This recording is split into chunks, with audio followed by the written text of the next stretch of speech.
Assalamualaikum warahmatullahi wabarakatuh. Perkenalkan, nama saya Putri Oviana. Saya mahasiswa magang PLP 2 di SMP Negeri 2 Muara II. Hari ini kita akan belajar mengenai sistem gerak pada manusia, melanjutkan pembelajaran dari Ibu Retno kemarin. Nah, adik-adik, sebelum kita memulai pembelajaran, kita akan mengetahui terlebih dahulu tujuan pembelajaran kita pada hari ini. Yang pertama, melalui kegiatan literasi, diskusi, dan mengamati video, siswa dapat memahami, menjelaskan pengertian dan fungsi sendi dengan benar. Selanjutnya, yang kedua, melalui kegiatan diskusi tentang materi sistem gerak pada manusia, siswa dapat menganalisis pengertian dan fungsi otot dengan benar. Dan yang ketiga, melalui kegiatan literasi dan diskusi, siswa dapat menganalisis struktur rangka, sendi, dan otot manusia dengan tepat. Kemudian yang keempat, melalui kegiatan diskusi dan literasi, siswa dapat melakukan identifikasi gangguan sistem gerak pada manusia dengan tepat. Dan yang kelima, melalui kegiatan pengamatan di lingkungan sekitar, siswa dapat mengamati dan mengidentifikasi gangguan sistem gerak pada manusia dan mengatasinya dalam bentuk tulisan dengan benar dan tepat. Selanjutnya kita sedikit mereview pembelajaran kemarin. Kemarin kita belajar mengenai rangka, yaitu tulang keras atau osteon. Nah, tulang keras ini terdiri dari jaringan tulang yang terdiri dari sel-sel tulang atau osteosit. Tulang keras ini dibedakan menjadi dua menurut sifat bahan penyusunnya, yaitu tulang kompak dan tulang spons. Tulang kompak merupakan tulang yang bahan penyusun tulangnya rapat dan padat, misalnya pada lapisan luar tulang pipa. Kemudian tulang spons. Tulang spons ini bahan penyusunnya berongga, misalnya tulang pendek dan ujung tulang dekat sambungan tulang. Kemudian terdapat kartilago. Kartilago ini adalah tulang rawan. Nah, tulang rawan ini disusun dengan sel-sel rawan atau kondrosit yang mengandung zat perekat atau kolagen dan mengandung sedikit zat kapur sehingga bersifat lentur. Tulang rawan ini terdiri dari 3 jenis, yaitu tulang rawan hialin, tulang rawan fibrosa, dan tulang rawan elastis. Tulang rawan hialin merupakan tulang rawan sederhana bersifat halus, transparan, dengan bahan yang seragam, contohnya pada dinding trakea. Sedangkan tulang rawan elastis yaitu bersifat lentur dan terdapat pada ujung hidung dan daun telinga. Selanjutnya, yang ketiga, tulang rawan fibrosa. Fibrosa ini nama lainnya serabut. Ini bersifat kuat, kurang lentur, dan terdapat pada antara ruas tulang belakang, tulang rawan pada lutut atau tendon, dan ligamentum. Baiklah, pada pembelajaran hari ini kita akan belajar mengenai sendi. Kira-kira apa ya yang dimaksud dengan sendi? Sendi adalah perhubungan antar tulang sehingga tulang dapat digerakkan. Berdasarkan sifat geraknya, sendi dapat dibedakan menjadi 3, yaitu yang pertama sinatrosis, adalah hubungan antar tulang yang satu dengan yang lain tidak dapat digerakkan. Ingat ya, tidak dapat digerakkan. Kemudian yang kedua, diartrosis, merupakan hubungan antara tulang yang satu dengan tulang yang lain yang dapat digerakkan secara bebas.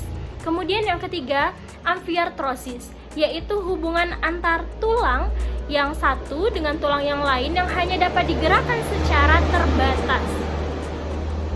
Ingat ya, kalau sinatrosis tidak dapat digerakkan, diartrosis digerakkan secara bebas, sedangkan amfiartrosis ini hanya dapat digerakkan tetapi secara terbatas. Selanjutnya, sendi diartrosis berdasarkan arah geraknya dapat dibedakan sebagai berikut. Yang pertama, sendi peluru, kemudian sendi engsel, sendi putar, sendi pelana, sendi geser, dan sendi luncur. Sendi peluru. Sendi ini memungkinkan terjadinya gerak ke segala arah. Contohnya yaitu hubungan antar tulang gelang bahu, yang ini ya, dan tulang lengan atas. Jadi, gerakannya memutar ke belakang dan ke depan, makanya disebut dapat gerak ke segala arah. Selanjutnya sendi engsel. Sendi engsel ini memungkinkan terjadinya gerak satu arah. Contohnya pada lutut dan siku. Nah, ini pada siku kita gerakannya ke satu arah, yaitu ke belakang, tapi ke depan. Tapi kalau ke belakang nggak bisa. Nah, selanjutnya sendi putar. Sendi putar ini adalah hubungan antara dua tulang, misalnya hubungan antara tulang atlas dan tulang tengkorak. Tulang atlas itu adalah tulang leher, sedangkan ini adalah tulang tengkorak kita. Gerakannya seperti ini. Memutar ke kanan, ke kiri, ke depan, ke belakang juga bisa. Selanjutnya sendi pelana. Sendi pelana ini adalah hubungan antara dua tulang yang memungkinkan terjadinya gerakan kedua arah. Contoh dari sendi pelana ini yaitu hubungan antara ibu jari dan telapak tangan atau metakarpal. Gerakannya yaitu terjadinya gerakan dua arah, ke depan dan ke samping. Selanjutnya sendi geser. Sendi geser ini memungkinkan terjadinya sedikit gerakan bergeser ini pada ruas tulang belakang kita. Selanjutnya sendi luncur. Sendi luncur ini adalah hubungan antara tulang yang memungkinkan gerakan melengkung dan menggeliat, yaitu contohnya pada telapak tangan dan telapak kaki. Setelah kita belajar mengenai sendi, kali ini kita akan belajar mengenai otot. Pasti adik-adik sudah tidak asing lagi dengan kata otot. Nah, pada gambar di samping ini ada gambar manusia. Kita bisa lihat betapa banyak otot yang ada di tubuh kita. Otot merupakan jaringan pada tubuh manusia yang dapat berkontraksi, mengerut, dan relaksasi atau mengendur. Pada saat berkontraksi, otot akan jadi lebih pendek. Sebaliknya, saat relaksasi, otot akan memanjang. Otot ini dibedakan menjadi dua, yaitu otot antagonis dan otot sinergis. Otot antagonis yaitu dua otot yang bekerja berlawanan. Jika otot yang pertama berkontraksi, maka otot yang lain bereaksi, atau sebaliknya. Kemudian otot sinergis merupakan dua otot yang bekerja secara bersamaan. Otot berkontraksi bersama dan berelaksasi bersama. Ini ada gambarnya, adik-adik bisa amati otot yang ada di tubuh kita. Kira-kira apa ya fungsi otot bagi tubuh kita? Fungsi otot bagi tubuh kita yaitu mendukung tubuh agar bisa berdiri tegak. Kemudian, otot juga mampu mempertahankan postur tubuh kita. Selanjutnya, otot membantu menstabilkan sendi-sendi di dalam tubuh. Otot juga menghasilkan panas dari berbagai proses metabolisme di dalam tubuh, dan otot berguna untuk mempertahankan suhu di dalam tubuh kita. Berdasarkan bentuk dan cara kerja otot, otot dibedakan menjadi 3 macam, yaitu otot lurik, otot polos, dan otot jantung. Adik-adik bisa lihat gambar di samping, ini adalah gambar otot polos, otot lurik, dan otot jantung. Otot lurik yaitu sel ototnya tampak seperti gelap dan terang yang tersusun secara berselang-seling. Oleh karena itu, otot ini disebut juga otot yang seran melintang. Ototnya melintang. Kemudian otot ini disebut otot rangka karena biasanya melekat di rangka tubuh kita. Selanjutnya, otot polos. Otot polos banyak ditemukan di organ dalam, misalnya pada usus, pembuluh darah, saluran kelamin, dan dinding rahim. Ciri-ciri dari otot polos ini yaitu berbentuk gelendong, kedua ujungnya meruncing, dan bagian tengahnya menggelembung. Di dalam sel terdapat satu inti sel di tengah, tidak memiliki garis melintang atau polos. Berbeda ya dengan otot lurik tadi, dan bekerja di luar kesadaran kita. Makanya otot polos ini disebut dengan otot tak sadar. Kemudian ada otot jantung. Dari namanya saja kita sudah tahu kalau otot ini berada di jantung. yaitu struktur otot jantung sama dengan otot lurik yang bergaris melintang tetapi bercabang, dan inti sel terletak di tengah, bekerja di luar kesadaran atau tidak sadar. Selanjutnya kita akan membahas mengenai gangguan pada tulang, yaitu ada fraktura. Terjadinya kecelakaan jika patah tulang menembus daging dan kulit. Ini disebut dengan patah tulang terbuka. Jika tidak menembus daging dan kulit, disebut patah tulang tertutup.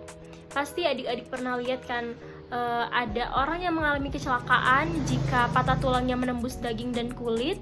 Ini disebut patah tulang terbuka. Jika tidak, maka disebut patah tulang tertutup. Dan ada yang namanya fisura. Fisura ini biasa disebut dengan retak tulang. Di sini ada gambarnya, adik-adik bisa lihat perbedaannya seperti apa. Jika tadi kita membahas mengenai gangguan pada tulang, kali ini kita membahas gangguan pada persendian kita. Nah, yang pertama itu ada dislokasi. Dislokasi ini merupakan terjadinya sendi yang bergeser dari kedudukan semula karena ligamentum atau jaringan penggantung sobek atau tertarik. Kemudian terkilir. Nah, terkilir ini sering sekali ya terjadi di lingkungan sekitar kita. Bahkan ibu sendiri juga pernah mengalami terkilir. Ini terjadi karena ligamentum menjadi tertarik, tetapi sendi tidak mengalami pergeseran posisi. Hal ini disebabkan karena gerakan yang tiba-tiba. Kemudian artritis merupakan peradangan satu atau beberapa sendi disertai dengan rasa sakit dan kadang-kadang posisi tulang mengalami perubahan. Selanjutnya, ini ada gambar mengenai gangguan tulang belakang. Biasanya itu ada skoliosis. Skoliosis itu yaitu punggung melengkung ke arah lateral sehingga tulang punggung membengkok ke kanan atau ke kiri. Kelainan ini dapat disebabkan oleh folio atau kebiasaan duduk yang salah. Terus ada kifosis. Kifosis ini tulang punggung bagian belakang yang bagian pinggang itu terlalu membengkok ke depan. Kelainan ini disebabkan oleh kelainan duduk yang salah atau perutnya besar atau karena riketsia. Selanjutnya ada gangguan pada otot. Yang pertama itu atrofi, yaitu penurunan fungsi otot karena mengecil atau kehilangan kemampuan berkontraksi. Atrofi ini disebabkan oleh penyakit poliomyelitis yang merusak saraf yang mengkoordinasi otot. Kemudian yang kedua, hernia abdominal. Ini terjadi apabila dinding otot abdominal sobek pada bagian yang lemah, akibatnya usus menjadi melorot ke bawah. Kemudian yang ketiga, hipertrofi. Ini kebalikan dari atrofi, yaitu otot menjadi besar dan menjadi lebih kuat. Hal ini terjadi karena aktivitas otot yang terlalu berlebihan. Kemudian yang keempat itu ada kelelahan. Disebabkan karena otot melakukan aktivitas terus-menerus sehingga pada puncaknya akan menjadi kram. Hal ini sering ya terjadi di kehidupan kita sehari-hari. Kemudian yang kelima, kaku leher. Ini terjadi karena peradangan pada otot. Otot leher akibat gerakan atau hentakan kesalahan gerak leher menjadi sakit dan terus kaku jika digerakkan. Kemudian tetanus. Tetanus ini merupakan penyakit yang menyebabkan otot menjadi kejang karena toksin bakteri tetanus yang masuk ke dalam luka.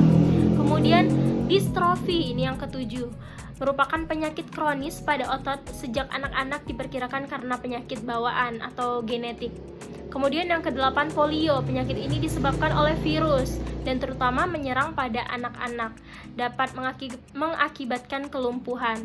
Penyakit ini dicegah dengan adanya vaksin polio. Pasti adik-adik sudah pernah merasakan vaksin polio. Yang waktu SD itu pasti sudah pernah. Oke adik-adik, sekian materi pembelajaran pada hari ini. Terima kasih sudah mendengarkan penjelasan Ibu mengenai materi pada sistem gerak. Untuk presensi atau absen, adik-adik dapat mengumpulkan tugas dan tugas itu bisa dikatakan sebagai presensi kalian.